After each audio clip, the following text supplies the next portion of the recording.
Bonjour, c'est Isabelle Sansonetti, bienvenue sur mon podcast Injonction et Bistouri. Merci, chère auditrice, chers auditeurs, de me prêter vos oreilles attentives. Pour ce dernier épisode de juillet, je vous ai concocté un mix de réflexions sur les célébrités extraites de 9 épisodes. Parce que oui, elles s'invitent toujours dans une conversation sur la chirurgie esthétique. Souvent, le sujet est même lancé quand l'une de nos actrices préférées, car c'est plus rarement un acteur, a eu sinon la mauvaise idée d'aller se faire opérer ou injecter, car c'est son droit, du moins l'imprudence de se montrer un peu trop vite après l'intervention. Certaines têtes d'affiche sont ainsi un contre-exemple quand on envisage soi-même des injections ou un lifting et qu'on veut préciser à son médecin ou chirurgien le résultat qu'on souhaite. La rançon de la gloire, me direz-vous ? Que les stars se rassurent. Elles restent pour beaucoup d'entre nous admirables et admirées, d'abord pour leur talent. Et vous en pensez quoi ? J'attends vos commentaires sur mon compte Instagram Injonction et Bistouri, bien sûr. Allez, je laisse la parole à mes invités. Micro. Pour la comédienne Anne Benoît, le physique d'une actrice ne devrait pas passer en premier. J'ai la chance de ne pas être un canon de beauté. Donc de ne pas être quelqu'un dont on peut dire « Ouais, t'es belle avant, mais là, maintenant... Bon. Donc ça, déjà, c'est une grâce. Je ne suis pas non plus un Bouddha, je crois. Mais en tout cas, voilà. Donc je me dis que si on me prend, c'est pour mes qualités d'actrice. Et puis c'est quelque chose à quoi j'ai toujours voulu m'attacher par principe. Si on m'engage, c'est d'abord pour mes qualités d'actrice. C'est pas parce que je suis sympa, c'est pas parce que je suis belle, c'est pas parce que je suis intelligente, c'est pas parce que... Non, d'abord, c'est une super actrice, c'est une bonne actrice. Elle va être très bien pour ce rôle. Et puis tout le reste, après, c'est tout ce qu'on veut. Donc, quel que soit mon âge, par exemple, j'ai joué récemment la maman de François Damiens, alors que j'ai pas l'âge. Hein. C'est un régal. Oui, parce que là, vous êtes vraiment dans le pur jeu. Quoi. Voilà. Enfin, ça ne m'a pas blessé du tout qu'on me demande à moi de jouer ça, au contraire. Ça m'a régalé tout de suite. Tant que moi, j'en ferai pas un problème d'avoir 50 ou 60 ou 70 ou 80, ça sera pas un problème pour les autres. Pour les spectateurs non plus. Pour les spectateurs non plus. J'accepte de vieillir, de perdre en capacité un tas de choses et tout. Mais je trouve que c'est la vie, ça. C'est néanmoins compliqué pour une actrice de vieillir, nous rappelle l'anthropologue et sociologue David Le Breton. Oui, c'est Anna Magnani, l'immense actrice italienne des années 50, 60, 70, et qui disait à son maquilleur « N'enlevez pas les rides, hein, j'ai mis toute ma vie à les faire. Hein. » Voilà, donc ma réplique absolument magnifique, mais évidemment d'une femme qui a les moyens, et en même temps pas les moyens. Enfin, elle a les moyens économiques, elle est une star reconnue mondialement. En même temps, sans doute qu'elle risque de perdre dans sa carrière. D'ailleurs, l'un de ses films avec Marlon Brando, L'homme à la peau de serpent, est une méditation assez dure à cet égard. Hein. C'est l'amour d'un homme relativement jeune qui est incarné à l'époque par Marlon Brando, et Anna Magnani, qui est une femme justement qui n'est plus tout à fait dans le marché entre guillemets de la séduction, et leur amour va se heurter à une forme de violence.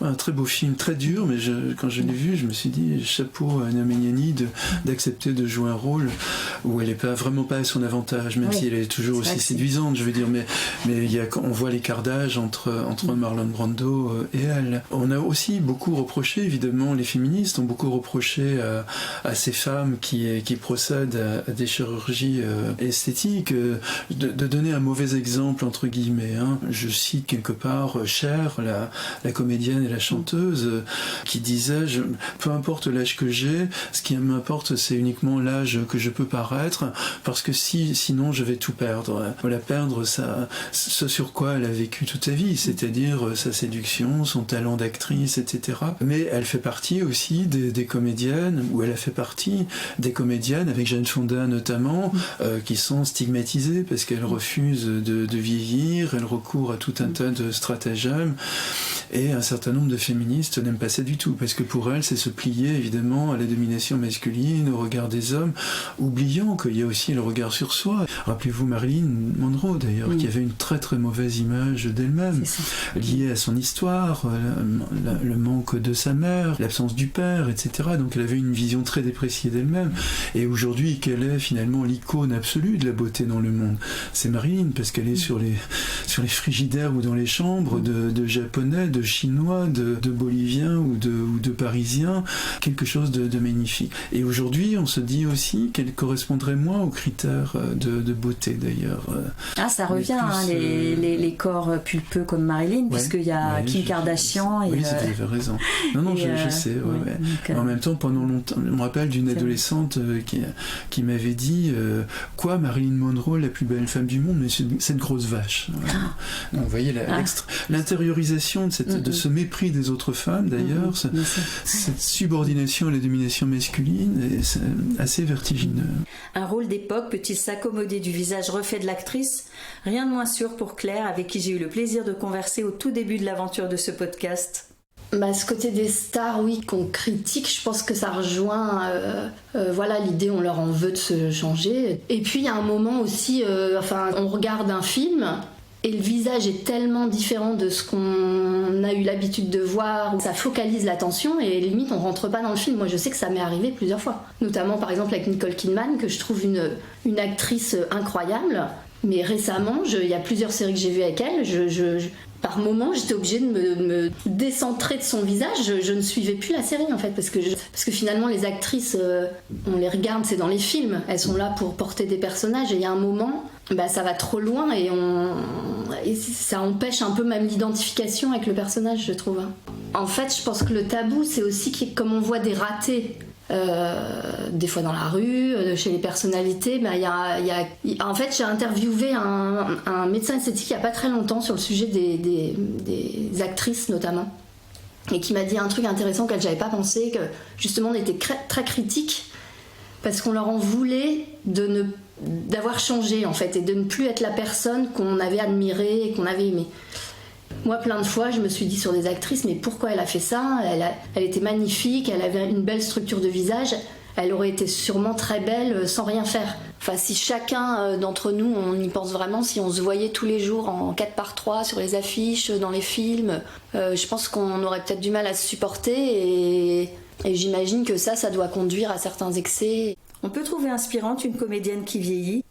Tout à fait, c'est le cas de la journaliste et runneuse Cécile Bertin. Idole, je sais pas, j'ai eu la chance de croiser plusieurs fois Carole Bouquet en vrai, et c'est vrai que tu te dis, il y a quand même une injustice. Alors, si elle fait de la médecine esthétique, je veux le nom du médecin parce qu'il fait un travail formidable, ou même de la chirurgie d'ailleurs, enfin voilà, c'est quelqu'un... en fait, qui a tout, c'est-à-dire que tu la croisais, moi je la croisais sur son lieu de vacances, avec ses bottes en caoutchouc parce qu'il pleut et son ciré breton, quoi. Et tu te retournes, parce qu'il y a tout il y a tout.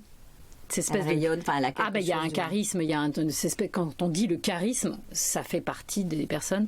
Ça, j'aimerais bien vieillir comme Carole Bouquet, ça je ne cache pas que ça me plairait beaucoup. Ce genre de personnes qui à la fois vieillissent parce qu'on voit très bien qu'elle n'a pas 30 ans non plus. Je ne sais pas dire qu'elle fait son âge puisque ce n'est pas le cas, mais voilà, tu la vois vieillir très doucement, mais elle vieillit quand même. Pour Lionel Casta, qui témoigne dans un épisode récent, on peut tout à fait admirer sans pour autant être complexé. Moi, j'avais 20 ans en 1993. C'était l'avènement, l'apogée des super top modèles, garçons et filles. Ces créatures qui descendaient de l'Olympe, ni plus ni moins. Votre préféré ? Cindy Crawford.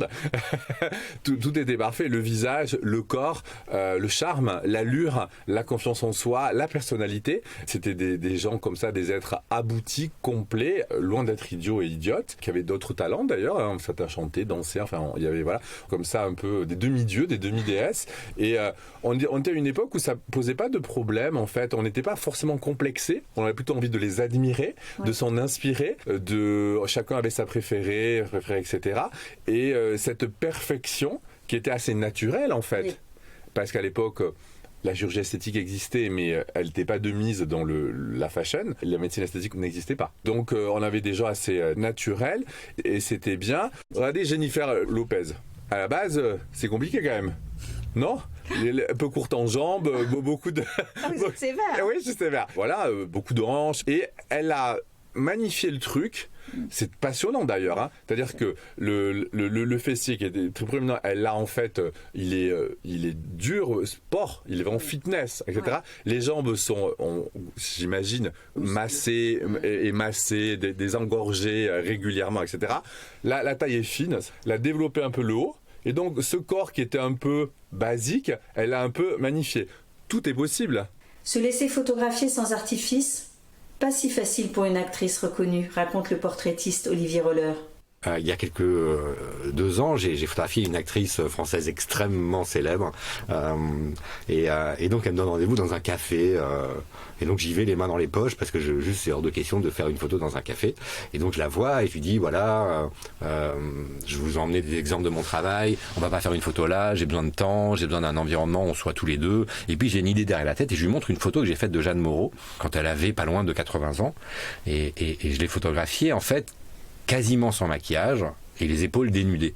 Et donc on voit la peau d'une femme de 80 ans. En plus Jeanne Moreau a fait très peu appel à la chirurgie ou pas. Enfin je sais pas, je suis pas un spécialiste, mais en tout cas elle était belle parce qu'elle était elle en fait. Et du coup, cette comédienne, voyant cette photo, me dit « Ah, c'est magnifique, oui, bien sûr, on se voit après-demain chez moi. » Et donc, cette fameuse comédienne, elle avait des cheveux un peu gras le jour où je la rencontre. Elle n'était pas du tout maquillée. Je lui dis « S'il vous plaît, restez telle que vous êtes, parce que je veux vous avoir brute. Je trouve ça magnifique. Une femme de 50 ans. En plus, c'est l'histoire de l'icône, de l'étoile, la star, en fait, dans le langage anglo-saxon, enfin, qu'on emploie tous, c'est quand même l'étoile. Et le principe d'une étoile, c'est qu'elle brille. Et donc elle brille soit parce qu'elle est éclairée, soit parce que c'est un soleil, donc la lumière vient d'elle-même, mais sans lumière, il n'y a pas d'étoile. Et du coup, bon, ça se passe super bien, j'arrive, cette fameuse personne m'ouvre la porte, et elle est vraiment, elle ressemble pas à un clodo, mais je dirais, ouais, elle a vraiment respecté à fond le brief. On fait la séance photo, donc elle ne peut pas ne pas savoir qu'elle n'est pas maquillée, qu'elle a les cheveux gras, et qu'elle a les épaules dénudées. Vous voyez, en plus je lui ai montré une photo de Jeanne Moreau avant. Et j'ai gardé l'échange de mails qui s'est passé après, c'est qu'après on a eu 50 échanges de mails où elle me dit elle voit la photo et en fait elle comprend pas. Le dernier message que j'ai eu avec elle, c'était une conversation téléphonique où elle était au festival du cinéma de Berlin et je l'appelle dans sa chambre en disant non mais faut que ça s'arrête quoi. Et elle était en train de me dire oui alors vous voyez le petit pli que j'ai sous l'oreille et que machin bidule et j'ai trouvé ça intéressant dans la distorsion qu'il y avait entre la réalité de la personne qui est complètement nature en fait face à moi et qui le sait, mais qui s'imagine en fait qu'elle ne peut pas être représentée autrement dans sa tête que sur la red carpet. Pour la journaliste Jennifer Padjemi, la chirurgie esthétique n'est plus l'apanage des célébrités, mais elle continue de subir des injonctions liées à l'âge. Ce qui a changé par rapport à il y a quelques années, c'est notamment quand on parle de chirurgie esthétique, c'est que je disais quand j'étais plus jeune, c'est quelque chose que j'entendais de voilà des célébrités, oui. de stars ou de personnes extrêmement riches déjà parce que le coût rendait l'acte moins accessible au plus grand nombre. Et donc il y avait vraiment quelque chose en fait où on se rendait compte que c'était un autre monde en fait. On ouvre un magazine People, on voit que telle personne a fait de la chirurgie, ou on est désolé que par exemple Meg Ryan ne ressemble plus à ce qu'on connaissait d'elle avant, mais il y avait quelque chose de lointain. Et d'ailleurs, plein de célébrités, il y a encore aujourd'hui, ne le disent pas forcément. C'est au fur et à mesure qu'on s'en rend compte. Il n'y a pas ce truc de je sors de la table d'opération et je suis en train de me filmer parce que au contraire, je n'ai pas envie que les gens soient au courant. Mais c'est aussi ça le nœud. C'est que à un moment donné, nous montrer que des mannequins qui finalement changent pas beaucoup de ce qu'on voit aujourd'hui où ce sera la mannequin qui reste mince, qui a les cheveux longs, il y a une forme finalement de beauté presque figée. Ça dit aussi ça. Ça dit la seule manière dont vous pourrez être vieille, c'est si vous ressemblez à ça. En revanche, c'est Isabella Rossellini qu'on voit de plus en plus. C'est intéressant parce qu'elle a pas ce type de physique lisse ou totalement normée, et il y a une forme de revanche presque parce qu'elle a été blacklistée à un moment, on la voyait plus du tout, on lui a fait comprendre que voilà, elle était plus assez désirable pour vendre en fait, et je trouve que le fait de la reprendre et de lui rendre hommage en disant non en fait tu as compté et tu comptes toujours, c'est important parce que quand récemment il y a des photos qui sont sorties, elle a fait la couve de du Vogue, le British Vogue, ce sont de super belles photos parce que justement il y a une forme de on la laisse telle qu'elle. On n'est pas là en train de vouloir montrer une version plus jeune d'elle-même. Et je trouve que ça, c'est intéressant. Et il y a d'autres exemples comme Linda Evangelista, qui, elle, elle a plutôt eu l'effet inverse, où il y a eu un drame dans sa vie, où à force de vouloir rajeunir, elle a une complication qui finalement l'a vieilli peut-être plus vite que nécessaire, ou en tout cas plus vite que ce qu'elle pensait. Et là on voit que c'est aussi ça, c'est peut-être que prendre le temps, et elle c'est ce qu'elle dit aujourd'hui, comme ce qu'elle donne comme conseil, elle dit vous inquiétez pas, ça va bien se passer, et surtout en fait prenez ce temps de vivre avec votre vieillesse sans vouloir l'arrêter ou sans vouloir la figer, puisque vous allez finir comme moi en fait, à force. Cyril, avec qui j'ai conversé en mai dernier, fait régulièrement des injections pour rester lui-même. Il y a des acteurs que je trouve super beaux, Denzel Washington, il y en a plein, mais j'ai jamais eu envie de leur ressembler. Pour autant. Et je n'ai jamais fait d'acte en me disant je vais ressembler ou je vais faire comme. Moi non, les actes c'est rétablir des choses qui tombent petit à petit me concernant et que je veux rétablir le plus longtemps possible. Aliénor, qui s'est offert une rhinoplastie à 41 ans, regrette que certaines comédiennes ne fassent pas du tout leur âge. Voilà, il ne faut pas que la chirurgie esthétique vienne effacer la personnalité, vienne effacer les années non plus. On peut camoufler certaines rides, je le comprends complètement. Mais quand je vois des actrices américaines qui ont le même visage que quand elles avaient 20 ans, moi, j'apprécie pas, par exemple. Donc, je ne suis pas sous cette influence-là. Merci beaucoup, chers et chères invités, d'avoir partagé votre point de vue sur ce sujet qui anime bien des conversations. Chères auditrices, chers auditeurs, j'espère que vous avez apprécié cet épisode et que vous le partagerez avec au moins 2 personnes autour de vous. Laissez votre commentaire ou toute autre remarque sur mon compte Instagram Injonction et Bistouri, et n'oubliez pas surtout de vous abonner et de mettre 5 étoiles sur votre plateforme préférée.